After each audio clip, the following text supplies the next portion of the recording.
Sir சில்லறை வாங்கிட்டு போங்க. ஏ மணி, நீ இங்க என்ன பண்ற? அவங்க எங்க? அவங்க 2 பேரும் கிளப்புக்கு போயிட்டாங்க. கடையை பாத்துக்க சொன்னா கிளப்புக்கு போயிட்டாங்களா? சோம்பேறிங்க. வரட்டும், பேசிக்கிறேன்.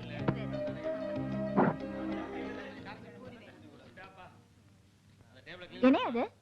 பில்லு பார்த்தா நிறைய இருக்கு, காசு குறைவா இருக்கு. அப்பா கடை செலவுக்கு ஏதாவது எடுத்துட்டு போனாரா? இல்லம்மா. அப்போ நீ ஏதாவது எடுத்தியா? ஐயோ, நான் எடுக்கலம்மா.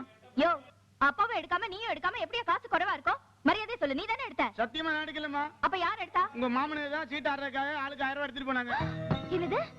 ஆளுக்கு 1000 சீட் ஆடுறதுக்கா? ஆமா. இப்படி வாடா வாடா. எப்படி எத்தனை நாளா இது நடக்குது? அவங்க இங்க வந்ததுல இருந்து நடக்குதுமா. இவ்வளவு நாளா இது நடக்குது, ஆனா எங்க கிட்ட ஒரு வார்த்தையாவது சொன்னீங்க? ஏமா அவனை போட்டு அடிக்கிற? என்ன பண்ணீங்க? உங்க மாப்பிள்ளைங்க சீட் ஆடுறதுக்கு தினம் 1000 ரூபாய் எடுத்துட்டு போயிருக்காங்க. இந்த மூதவிக்கு அது தெரியும். உங்ககிட்ட ஒரு வார்த்தையாவது சொன்னானா? சீட்டு ஆடுறதுக்கு 1000 எடுத்துட்டு போறாங்களா? ஏய், ஏன்டா இதை என்கிட்ட சொல்லக்கூடாதுன்னு சொன்னாங்க. சொல்லக்கூடாதுன்னு சொன்னாங்களா? ராஸ்கல்ங்க. இங்க பாருங்க, அனாவசியமா பேசாதீங்க. நாங்க ஒண்ணும் வேலைக்காரங்க இல்ல. சும்மா கையை இப்படி கட்டிக்கிட்டு 5க்கும் 10க்கும் கணக்கு சொல்லிட்டு இருக்கிறதுக்கு. நாங்க வீட்டோட மாப்பிள்ள 500 1000 எடுத்து செலவு பண்றதுக்கு எங்களுக்கு உரிமை இருக்கு. உங்களுக்கு உரிமை இருக்குப்பா, இல்லன்னு சொல்லல. 10 ரூபாய் அதிகமா வருமானத்துக்கு வழி பண்ணிட்டு அதுல இருந்து எடுத்து செலவு பண்ணீங்கன்னா எந்த விதமான தப்பும் இல்ல. ஆனா ஹோட்டல்ல வர்ற கொஞ்சம் வருமானத்துல 1000 2000 எடுத்து சீட்டு ஆடுறதும் தண்ணி அடிக்கிறது பாத்தீங்கன்னா என்னப்பா நியாயம்? லுக், உங்க புள்ளைய விட நாங்க ஒண்ணும் உங்க மரியாதையை கெடுத்துறல. அவன் தான் வீட்டுல இருந்த 2 லட்சம் ரூபாய் எடுத்துக்கிட்டு உங்க கைய கத்தியால குத்தி கிழிச்சிட்டு ஓடிட்டான். ஆனா நாங்க அப்படி இல்ல. உலகத்துல எவனுமே வீட்டோட மாப்பிள்ளையா வர்றதுக்கு யோசிக்கிற இந்த காலத்துல எங்க கௌரவத்தை விட்டு உங்க வீட்டோட மாப்பிள்ளையா வந்தோம். அது மட்டும் இல்ல, உங்க பொண்ணுக்கு லைஃப் கொடுத்திருக்கோம். அட பாவிங்களா, சின்ன வயசுலயே உங்க அப்பா உங்க அம்மாவை விட்டுட்டு ஓடி போயிட்டா. இவங்க ஆத்தா இவனை பாதியில விட்டுட்டு செத்து போயிட்டா. பாவம் தங்கச்சி பிள்ளைங்க அனாதை ஆயிடக்கூடாதுன்னு அப்பப்ப செலவுக்கு பணம் கொடுத்து உங்களை படிக்க வச்சு ஆளாக்கி பத்தாத்துக்கு என் பொண்ணுங்களையும் கட்டி கொடுத்து வீட்டோட மாப்பிள்ளையா கொண்டு வந்த என்ன பார்த்தா நன்றி இல்லாதவன்னு சொல்றீங்க? உங்களுக்கு கொஞ்சம் கூட மனசாட்சி இல்லையா? இங்க பாருங்க, எங்களுக்கு படிக்கிறதுக்கு நீங்க காசு பணம் கொடுத்தது, துணிமணி வாங்கி கொடுத்தது, ஜட்டி பனியன் பல்பம்னு வாங்கி கொடுத்த எதையும் நாங்க மறக்கல. அதையே காரணம் காட்டி உங்க ஓட்டுல நிரந்தர வேலைக்காரனாக்கணும்னு நினைச்சீங்கன்னா அது மட்டும் நடக்காது. சும்மா நிறுத்துங்க. நானும் பாத்துட்டே இருக்கேன், நீங்க பாட்டுக்கு பேசிக்கிட்டே இருக்கீங்க. நீங்க என்ன வரும்போதே கோடீஸ்வரங்களா? ஆமா, உங்க அப்பா எங்க வீட்டுக்கு சம்பந்தம் பேச வரும்போது என்ன சொன்னாரு? நீங்க வீட்டோட மாப்பிள்ள மட்டும் இல்ல, என் சொத்துக்களுக்கு எல்லாம் வாரிசு அப்படின்னு கையில அடிச்சு சத்தியம் பண்ணி கூட்டு வந்தார். உண்டா இல்லையான்னு கேளு. சரி, அப்படியே இருக்கட்டும். வாரிசுனா என்ன அர்த்தம்? புள்ளைன்னு அர்த்தம். புள்ளையா இருக்கிறவங்க என்ன பண்ணணும்? ஒழுங்கா கடைக்கு போய் வேலை பார்த்துட்டு எங்க அப்பா கிட்ட நல்ல பேர் வாங்கணும். அதை விட்டுட்டு ஹோட்டல்ல இருந்த பணத்தை எடுத்து கண்டபடி செலவு பண்ண எங்க அப்பா கோவம் வராதா? என்னடி என்ன ரவுண்டு கட்டி பேசுறீங்களா?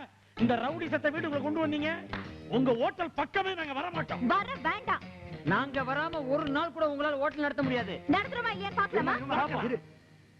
நீங்க என்ன அந்த ஹோட்டல் பக்கம் வர மாட்டீங்க? வரவே மாட்டோம். வர வேண்டாம்டா. நான் அந்த ஹோட்டலை வித்து தொலைச்சிட்டு போறேன். என்ன பண்ணீங்க இவங்களுக்காக? நீ சும்மா இருமா. இவங்களுக்கு அக்கறை இல்லாத போது நமக்கு என்ன? வா, அண்ணாச்சி போன் போடு. இன்னைக்கே வேலை பேசியாரு.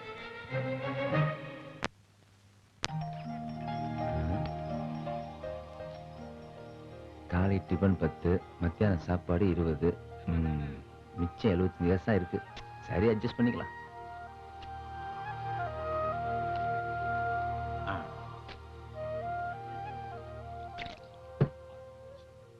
இந்தாப்பா சட்னியா சாம்பாராப்பா. வடை வேணுமாப்பா? வேற என்னப்பா வேணும்? இருங்க, என்ன பாபான்னு மாடு ஓட்டுற மாதிரி ஓட்டிட்டு இருக்கீங்க? கொஞ்சம் மரியாதையா பேசுங்க. இப்ப என்னப்பா சொல்லிட்டாங்க? திருப்பி பாபானா நல்லா இருக்காது. கொஞ்சம் மரியாதை பேசுங்க. நான் ஆட மாடா? சார் மறுபடியும் என்ன பிரச்சனை? என்ன மேடம், கொஞ்சம் கூட மரியாதை எல்லாம் வாப்பா பாப்பான்னு சொல்றாரு. எப்படி பேசுன்னே தெரியலையே. எங்க ஊர்ல சின்ன குழந்தை கூட வாங்க உட்காருங்கன்னு சொல்லுவோம். மரியாதையா பேசுவோம். யோ, கஸ்டமர் கிட்ட எப்படி மரியாதையா நடந்துக்கணும் தெரியாதா? இன்னொரு வாட்டி இந்த மாதிரி கம்ப்ளைண்ட் வந்தது வேலையை விட்டு தூக்கிடுவேன். போ. நீங்க சாப்பிடுங்க சார். மேடம், சாப்பிட வர்றவங்கிட்ட மரியாதையா அன்பா நடந்தாதான் பிசினஸ் டெவலப் ஆகும். என்னங்க நான் சொல்றது?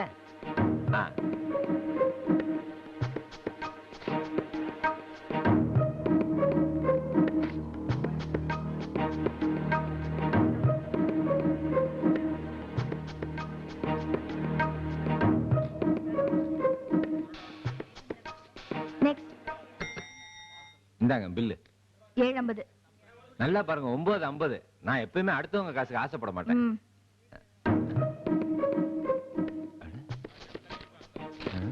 பர்ஸ் பாக்கெட்ல தானே வச்சிருந்தேன், எங்க போச்சு? என்ன கேட்டா? கொஞ்சம் இருங்க, வரேன். அண்ணா, பர்ஸ் எங்க இருந்து பாத்தீங்களா? இல்ல, எந்திரிங்க. சாப்பிடறதுக்கு முன்னாடி பாத்தேன். மேடம், இப்ப இருந்த பரிசு எங்க போச்சு தெரியல மேடம். இப்ப இருந்த பர்ஸ் எப்படியா காணாம போகும்? கொண்டு வந்தா தானே இருக்கிறதுக்கு. அண்ணே அப்படிலாம் சொல்லாதீங்க அண்ணே. மேடம் என்ன மேடம் நான் பரிசு கொண்டு வந்தேன் மேடம். உங்க மேல சத்தியமா சொல்றேன் மேடம். எங்க அம்மா மேல கை வச்சிட்டானே, எங்க முதலாளி மேல கை வச்சிட்டான். சுமாரு இப்படி வாங்க. உண்மையிலேயே நீங்க பர்ஸ் கொண்டு வந்தீங்களா? என்ன மேடம் இப்படி கேக்குறீங்க? எங்க ஊர் மதுரை வேற சாமி மேல சத்தியமா சொல்றேன் மேடம். நான் பரிசு கொண்டு வந்தேன் மேடம். உட்கார்ந்தப்ப கூட 3 தடவை எண்ணி பார்த்தேன் மேடம். 30 ரூபா 75 காசு இருந்துச்சு. அப்போ அந்த காசை நாங்க எடுத்தோம்னு சொல்றியா? அம்மா நம்ம ஹோட்டல்ல இட்லி சாப்பிட்டு நம்மளே திருடன்னு சொல்றான். டேய், எல்லாரும் வாங்கடா. ஐயோ நான் அப்படி சொல்லிங்க. என்ன தேவையில்லாத பிரச்சனை எல்லாம் உண்டு பண்றீங்க. நீங்க பேசாம இருங்க. நான் அப்படிப்பட்ட ஆள் இல்ல மேடம். நீ எப்படிப்பட்ட ஆள்னு எனக்கு தெரியும். மரியாதை இல்ல எல்லாம் அழுக்க அப்படி இப்படின்னு பேசும்போதே நீ யாருன்னு நான் புரிஞ்சுக்கிட்டேன். டேய் இந்த ஆளை கூட்டிட்டு போய் மத்தியானம் வரைக்கும் மாவாட்ட விடுங்க. அண்ணே கொஞ்சம் இருங்க. மேடம் நான் படிச்ச பட்டதாரி மேடம். இங்க பாருங்க சர்டிபிகேட்லாம் பாருங்க. இப்பதான் மேடம் எம்ப்ளாய்மெண்ட் ஆபீஸ்ல போய் வேலை கேட்டு வரேன். சொல்றேன்ல கூட்டிட்டு போங்க. அம்மா சொல்லிட்டாங்கல, உனக்கு வேலை தானே வேணும். உள்ள வா, வேலை செய்ய. போய் போய். மேடம் கொஞ்சம் கவனமா மேடம். Please madam.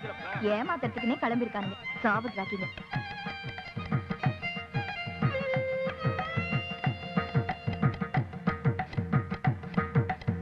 தம்பி நீ என்ன புதுசா? ஆமாங்க ஐயா. எந்திரி. முத்து வாயாங்க. சொல்லுங்க. நான் சூப்பர்வைசர் வேலைக்கு தானே புதுசா ஒரு ஆள் போடணும்னு சொன்னேன். ஆமா. நீ என்ன காய்கறி வெட்டுறதுக்கு ஒரு ஆள் போட்டிருக்க?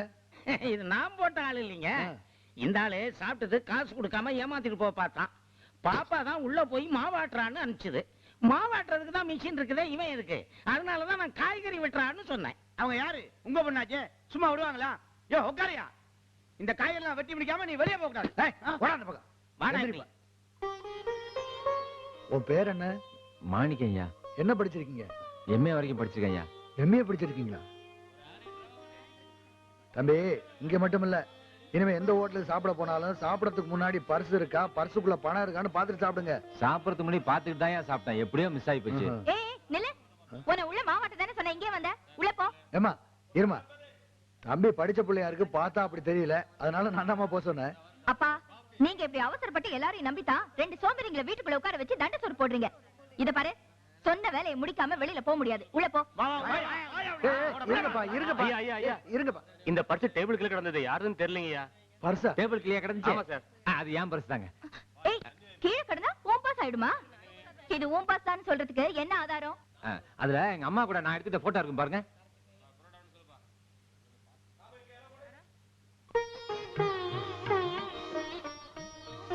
ஆமா மிஸ்டர் இந்தாங்க, இது உங்க பர்ஸ் தான். நான் சொல்ல எப்பவுமே நான் போய் சொல்ல மாட்டேங்க. ஏன்னா நான் கிராமம் தான். இந்தாங்க எதுக்கு? சாப்பிட்டதுக்கு. அதுக்கு தான் வேலை செஞ்சிட்டீங்கல்ல. ஐயா வேலை செஞ்சது நான் பண்ண தப்புங்க. இது சாப்பிட்டதுக்கு. பிடிங்க ஐயா. வரங்க. சரிப்பா. அண்ணா வாங்க. வரேன். வாங்க. பாத்தியம்மா, வர்றவங்கள நல்லவங்க யாரு கெட்டவங்க யாருன்னு தெரியாது. எதையுமே அவசரப்பட்டு முடிவு பண்ணக்கூடாது. சரிப்பா. ஐயா என்ன மறுபடியும் பர்ஸ் போயிடுச்சா? ஐயோ பர்ஸ் இருக்குங்க. இல்ல சமையல் கட்டுல உள்ள சூப்பர்வைசர் வேலைக்கு ஆள் வேணும்னு சொன்னீங்களே, ஆமா, அந்த வேலையை எனக்கு கொடுத்தீங்கன்னா ரொம்ப நல்லா இருக்கும். தம்பி சூப்பர்வைசர் வேலைக்கு 7ஆம் கிளாஸ் 8ஆம் கிளாஸ் படிச்சிருந்தா போதும். நீங்க எம்ஏ படிச்சிருக்கீங்க, நீங்க போய் இந்த வேலையெல்லாம் செஞ்சுட்டு எப்படி? ஐயா இந்த காலத்துல படிச்ச படிப்புக்கு எங்கயா வேலை கிடைக்குது? கிடைச்ச வேலையை செஞ்சுக்கிறது தான் புத்திசாலித்தனம். நான் எம்ஏ படிச்சிருக்கேங்கிறதே மறந்துருங்க.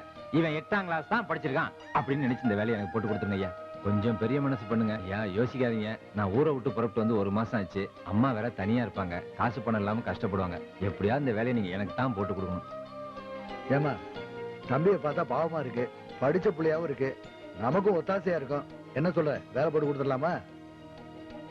சரி. ரொம்ப நன்றி மேடம். நன்றி. இன்னும் பல வீடியோக்களை காண சன் லைஃப் சேனலை சப்ஸ்கிரைப் பண்ணுங்க.